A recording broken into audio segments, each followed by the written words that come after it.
Hello gamers, welcome to a Teesside Tyrants video, and we are finally back after a few months off in action. To be honest, I've not felt like it, and I've been busy with other stuff. However, we are back now. So what have we been up to? Well, let's go and have a look. Let's go and have a look at my Ultramarines. So here we have the Ultramarines, and as you can see, it's only a small force to begin with. It's only about 500 points, a few points over, but it is the start of the army. And these guys are Strike Force Cassius, named after my lieutenant here. Most of this set is from the Shadow Spear box. I've still got some more to do. I've got the suppressors, the captain, and the eliminators to do, and I've added a few intercessors in there. Squad of 5 intercessors in. I've still got some of those guys done. I do have a fair bit of Ultramarines on the go at the moment, and you'll see those getting added to this army. So let's have a look, see what we've got. Well, let's have Lieutenant Cassius here. Lovely model. Yeah, the Phobos Lieutenant, absolutely great model. Let's focus in on him. Sorry about this. There you go.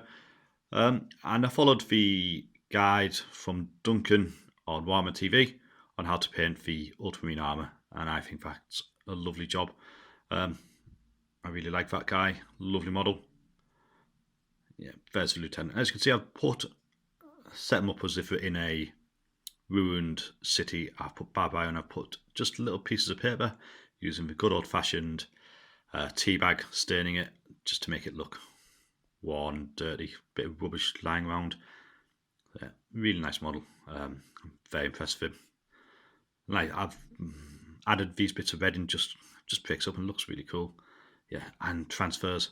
If you do Marines, buy some microcell and microset and add it onto them, which I'll show you. 2 seconds.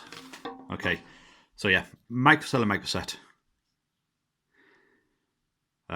which goes on. You use it on transfers here. There's plenty of videos out there to how to apply it, but really, basically, you put microcell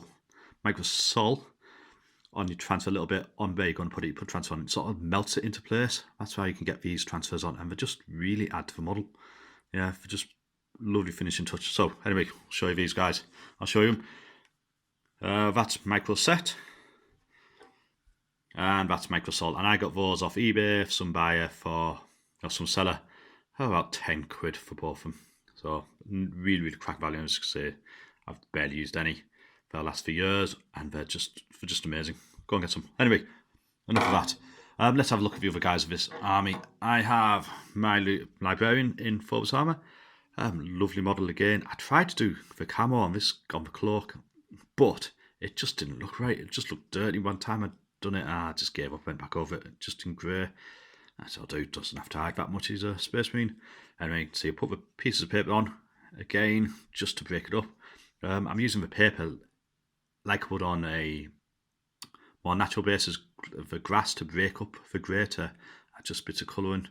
I think that works really well. As you can see, I put the transfers on. One comes in the Shadow Speed box for transfer sheet, which fits this, but unfortunately I broke it. It's actually made just to fit there, so I had to cut one up. That worked pretty well. The sword, I can't do power swords. I've tried time and time again to do the power sword, and they just never work out right. So I spent a whole day trying to do a power sword, eventually gave up and just went to silver. I'm not too impressed with the sword, but it passes, it does the job. It's just one thing I just can't do. Power swords, just struggle with them. I've done markings on the wire there.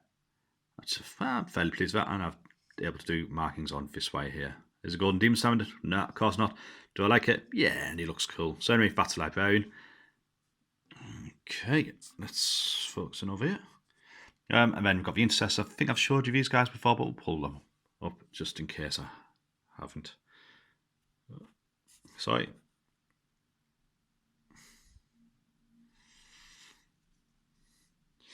So yeah, this is the Intercessor Sergeant, and again, an absolutely lovely model.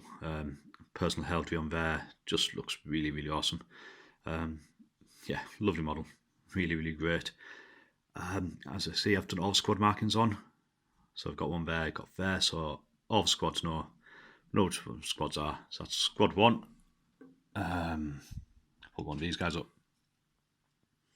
Again, just really, really lovely models. You can see why people do like Space Marines as a first model. They're just really nice to paint.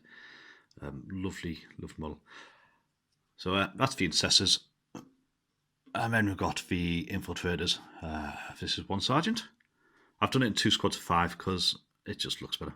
I needed 2 squads of 5 to get the troops choices. I didn't really want a squad of 10 of these guys. I think it's overkill. A squad of 5. See, I've done all the scopes, all the lenses on the scopes. Just really, really nice model. Yeah, it wasn't too... I tried to do like scarving on here, but like fresh scarving on his head. If you can see, it looks alright. Yeah, does the job. And I think I tried to do his eyes, which look okay. I don't normally do eyes on models because generally they look a bit scary. Yeah, rest of the squad. Let's pull up the Baby Medic. Again, really nice model. The only problem with the Infiltrators from the Shadow Speed box and the new Get Started box is they are all monopose, which isn't too bad. There's only a few poses over, and I've just switched some heads around. But yeah, they look pretty cool. Obviously, this is only one off. You got the medic bag. You did have the apocryphy symbol on there, but I painted it and it didn't look right, so I just covered it up with a, what's it called? A purity seal, which is really useful to do with Imperial vehicles or Imperial models. But yeah, really nice model. This is one of the head swaps I did. And I tried to make sure the same poses in the same squad. So just to make the monopose not much of a problem. And I really like this Mohawk head. Really, really cool. So that's that squad done. And let's have a look at this guy. Oh, we'll show you the Grenade Dude. Really, really lovely pose. Absolutely, just amazing, isn't it? As here, I put a pipe down here to make it look a bit more. So in the city, all wrecked. And he's really, really cool. Really, really nice model. Put him back. The Sergeant in this one. So this is not changed at all. This is in the original box set. Obviously, they designed it so you could have 2 Sergeants. We've just painted his like skull mouthpiece bit there red. Sergeant colours. Again, a lovely, lovely model. Really, really nice. So I'll put him back, and I think that's really it for these guys. Yeah, just another spare head on here to be break of monopose one, because I think he's the same as this guy over here. But just by putting spare heads on, different head, makes them look completely different.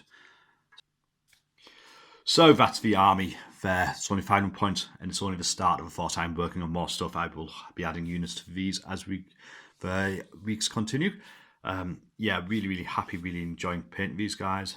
I think they're going to look absolutely spot on the battlefield, especially when I get to like 1,500 points, 2,000 points. That'll look really, really cool. But for 500 points, I think that is a lovely looking little force, little strike force coming in to do raids on the enemy.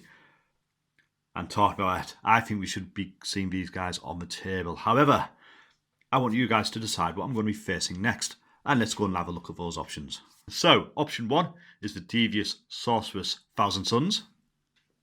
Option 2, the Bloodthirsty Savage World Eaters. Or option 3, the Insidious Genestealer Cult. So, that's the 3 options. Please write a comment down below and let us know which army you want the Ultramarines to fight first. Hope you liked this video. Until the next one, take care and keep on 6s.